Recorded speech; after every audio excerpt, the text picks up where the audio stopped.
पहला चेंज है public provident fund को लेकर, जो 1 अप्रैल से लागू हो जाएगा। आप करंटली जहां पर जॉब कर रहे हैं, अगर वहां आपका पीपीएफ अकाउंट है, तो जब भी आप जॉब चेंज करेंगे तो आपका पीपीएफ अकाउंट ऑटोमेटिकली दूसरी कंपनी में ट्रांसफर कर दिया जाएगा। जबकि पहले एम्प्लॉयज को मैनुअली अकाउंट ट्रांसफर करना पड़ता था, लेकिन ईपीएफओ ने इसे ऑटो मोड में डाल दिया है, जो कि एम्प्लॉयज के लिए एक बहुत बढ़िया न्यूज है। ये जो दूसरा चेंज होगा, ये एनपीएस होल्डर्स की सेफ्टी को और ज्यादा बढ़ाने के लिए किया गया है। आजकल के साइबर फ्रॉड को देखते हुए पीएफआरडीए ने एनपीएस के लॉगिन सिस्टम में चेंज किए हैं। मींस कि जब भी कोई अपने एनपीएस अकाउंट में लॉगिन करेगा तो उसे 2 फैक्टर ऑथेंटिकेशन प्रोसेस को पूरा करना होगा, और ये चेंजेस नए और पुराने दोनों तरह के एनपीएस सब्सक्राइबर्स के लिए हैं। एनपीएस सब्सक्राइबर्स को पहले स्टेप में आधार वेरिफिकेशन करना होगा और दूसरे स्टेप में मोबाइल पर आए ओटीपी के साथ वेरिफिकेशन करना होगा। नेक्स्ट चेंज है पीपीएफ और सुकन्या अकाउंट होल्डर्स के लिए। आप जानते हैं कि पीपीएफ और एसएसवाई में अकाउंट बंद होने से बचाने के लिए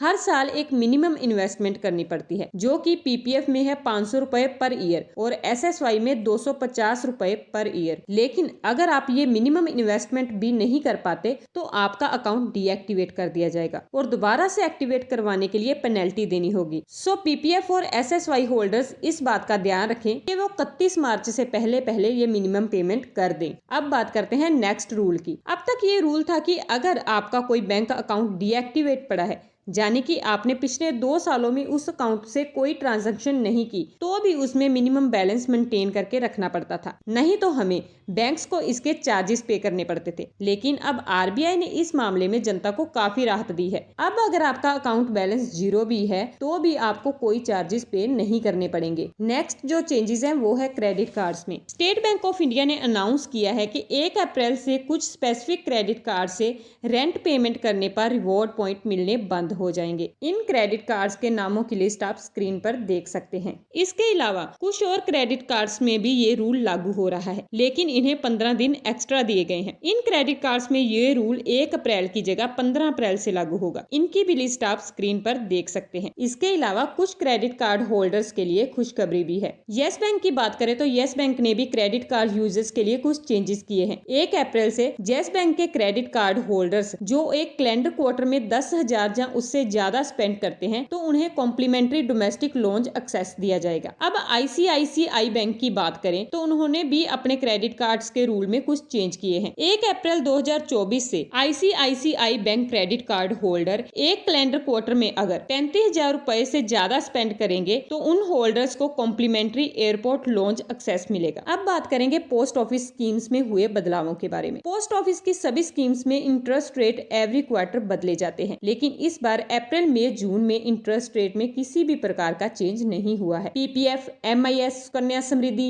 सीनियर सिटीजन, केवीपी, एनएससी और टीडी में वही पहले वाला इंटरेस्ट रूल ही अप्लाई होगा। नेक्स्ट चेंज है आधार पैन को लेकर। गवर्नमेंट लास्ट ईयर से ही आधार को पैन से लिंक करने के लिए कह रही है और इसकी अब जो डेडलाइन है वो 31 मार्च तक की है। लेकिन अगर फिर भी आपने आधार से पैन को लिंक नहीं किया तो आपका पैन इनएक्टिवेट कर दिया जाएगा और इसका रिजल्ट ये होगा कि ना तो फिर आप कोई बड़ी ट्रांजैक्शन कर पाएंगे और साथ ही बैंक में खाता भी नहीं खुलवा पाएंगे। और 31 मार्च के बाद पैन कार्ड को एक्टिवेट करवाने के लिए 1,000 रुपए लेट फीस देनी पड़ेगी। नेक्स्ट चेंज है फास्टैग को लेकर। अगर अभी तक आपने कार के फास्टैग की बैंक से केवाईसी अपडेट नहीं करवाई तो 1 अप्रैल से बिना केवाईसी वाले फास्टैग खाते को डीएक्टिवेट कर दिया जाएगा, जहां ब्लैक लिस्ट कर दिया जाएगा। इसके अलावा म्यूचुअल फंड से जुड़ी भी एक अपडेट है। 1 अप्रैल से आप उन म्यूचुअल फंड स्कीम्स में निवेश नहीं कर पाएंगे जो फॉरेन ईटीएफ यानी कि जो एक्सचेंज ट्रेडेड फंड में पैसा लगाते हैं। एक्चुअली ईटीएफ में निवेश करने वाले 2 तरह के म्यूचुअल फंड होते हैं। पहले तरीके में म्यूचुअल फंड विदेशी कंपनियों में डायरेक्ट इन्वेस्ट करते हैं और दूसरे में Indian mutual funds foreign ETF की यूनिट्स खरीदते हैं। सेबी ने 1 अप्रैल से